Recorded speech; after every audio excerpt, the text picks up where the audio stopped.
Hi everybody, okay, welcome back. We're looking today at Jeremy Duff, Elements of New Testament Greek. We're in section 7.2 on the imperative mood. And today what I want to do is to explain firstly in a little bit more detail what the imperative mood means. And then I'm going to explain, just highlight a few things from what Duff says about how to form the imperative mood, how to write down verbs in the imperative mood. Just a little bit of background to this whole chapter to remind you from the previous video, which you can find if you just click the link for the playlist in the description. This whole chapter is about the so-called other moods, that is, the moods other than the indicative. The indicative is what you've looked at so far, the mood which you use to indicate a state of affairs, like I am untying, or she is walking, or something like that. Or maybe to ask a question, is she walking, or am I untying? The other moods are other flavours of verb, and in the previous video I gave a very brief overview and introduction to them. The first that we're going to look at in more detail is the so-called imperative mood. Now, what's significant about the imperative mood? The imperative mood is the flavour of verb that we use when we're giving a command or giving an instruction. Or perhaps more generally, we're not describing a state of affairs, we are requiring or asking that somebody else should bring about a certain state of affairs. So let me illustrate. Come here, or sit down, or please listen. All of those are not describing what the situation is, they're stating what I would like somebody else to do to change the situation.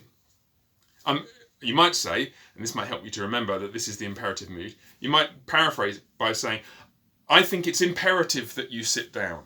I think it's imperative that you should listen. I think it's imperative that you should come here. And therefore we use the so-called imperative mood to denote this. So that's what the imperative mood means. It's giving commands, giving instructions, making exhortations, that kind of thing.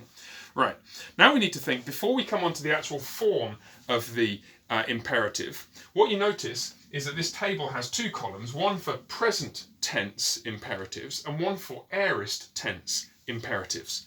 And it's important to understand the difference between the present and the aorist in the imperative mood, because it's not quite the same as the difference between the present and the aorist in the indicative mood. Just think about the difference between the present and the aorist in the indicative mood. In the indicative, present means an action that happens now. And aorist, generally, means an action that happened in the past. That is to say, the difference in tense conveys a difference in time, when the action happened. That difference between present and aorist is not found in the imperative mood. It doesn't exist at all. When you say a verb in the present imperative, or you say a verb in the aorist imperative, there's no difference in when you want the action to be done. The difference between the present and the aorist doesn't lie in time, but in what grammarians sometimes call aspect. Aspect. An aspect is a tricky concept to get hold of, but roughly speaking, it means something like the state of completedness of an action. And you can get a handle on aspect by thinking about what you already know about the difference between the aorist and the imperfect in the indicative mood. Just think about that for a second. What's the difference between the aorist and the imperfect in the indicative mood? Well, in the aorist, you're just saying an action happened in the past. I untied. And you're not saying anything at all about how long it took, or whether it happened again and again, or whether it was extended through time. I untied. If you use the imperfect, however, you're also saying something about past time, but you're saying something about this thing which I've just called aspect, that is the state of completedness of the action.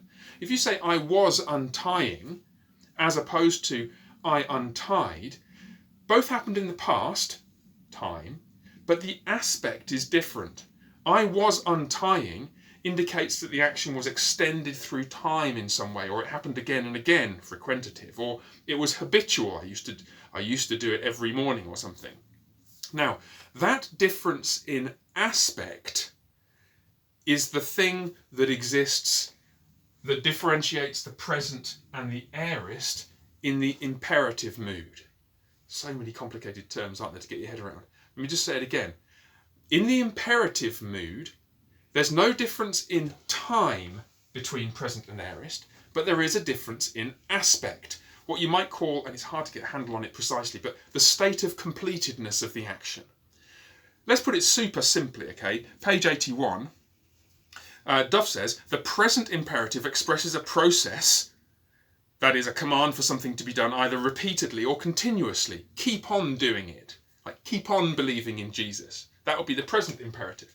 Whereas the aorist doesn't express that continuous or process aspect. Just believe in Jesus.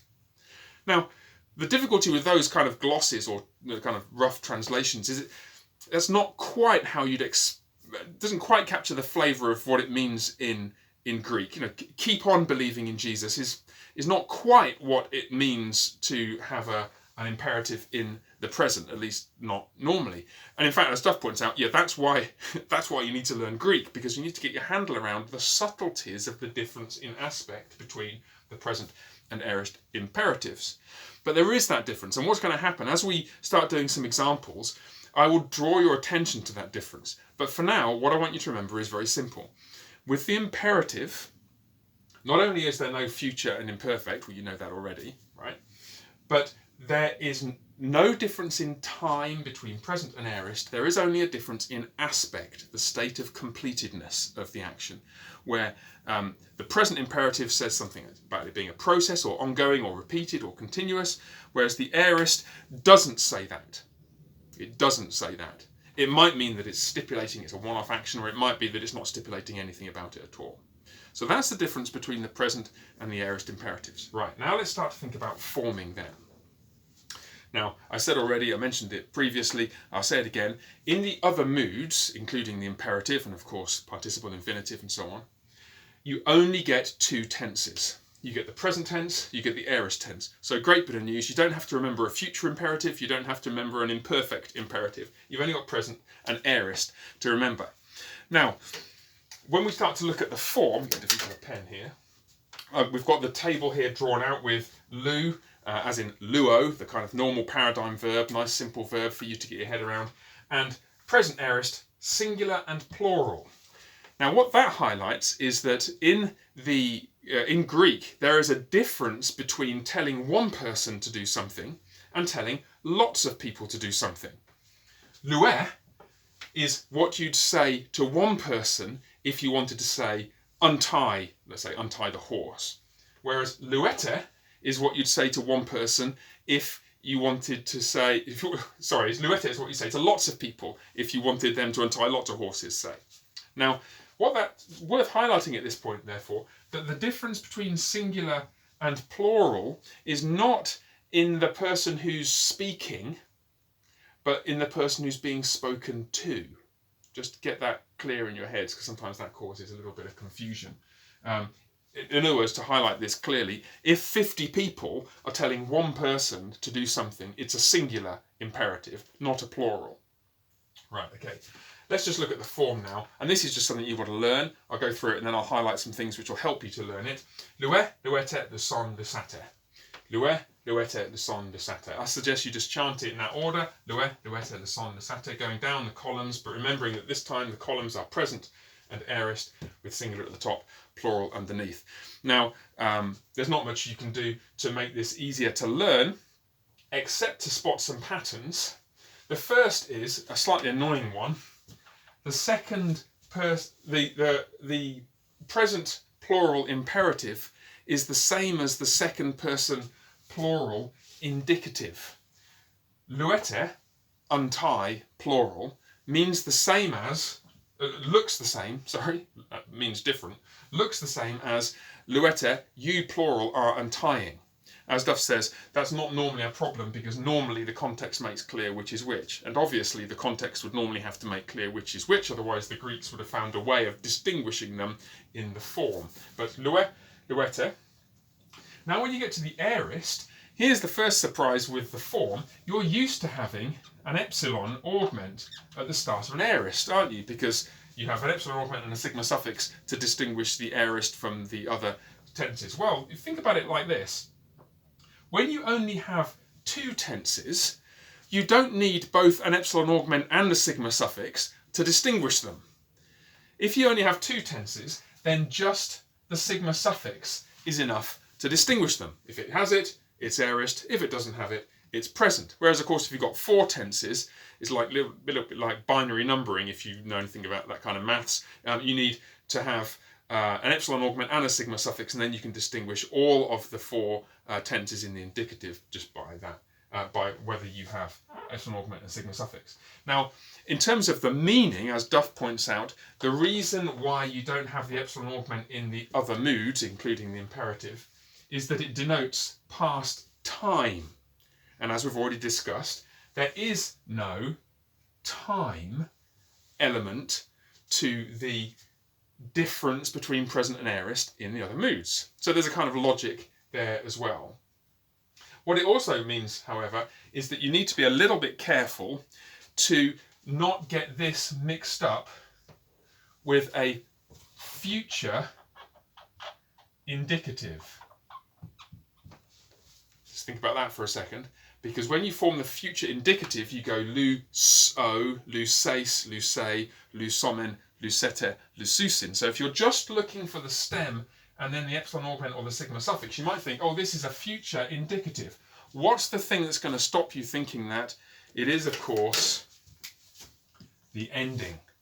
There is no on or ate ending in the future indicative.